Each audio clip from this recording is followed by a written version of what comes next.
បាទជំរាបសួរបងប្អូនអ៊ុំពូមីងដែល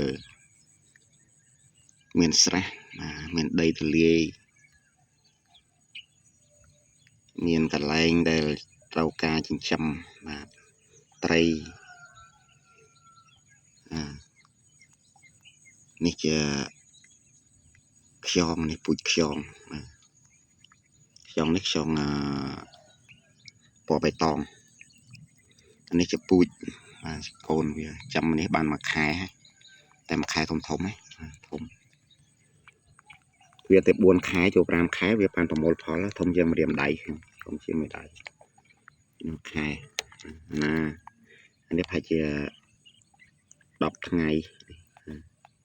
10ថ្ងៃធំលឿននេះបងប្អូននិយាយតាមមានចំណាប់អារម្មណ៍ខ្ញុំមិនពូជមិនពូជចែកចាយបងប្អូននិយាយតាមចិញ្ចឹមកៅខ្យងពណ៌ស្វាយសម្បកក្រាស់ខាងក្រុមហ៊ុនខ្ញុំមានទិញចូលសាច់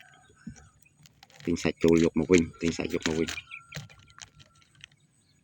ហើយបងប្អូនត្រូវការតម្រូវការពូជខ្ញុំមិនពូជចែកចាយឲ្យ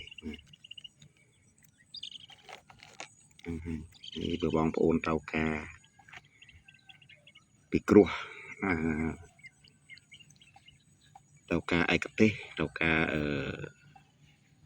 បង្ហាញនៅបច្ចេកទេសសូមកំណត់តំណមកលេខទូរស័ព្ទនៅខាងក្នុងវីដេអូនេះ071 54 6 3 ដើម 5 2 ដើម 011 320 755 096 6 គាត់ 9 គាត់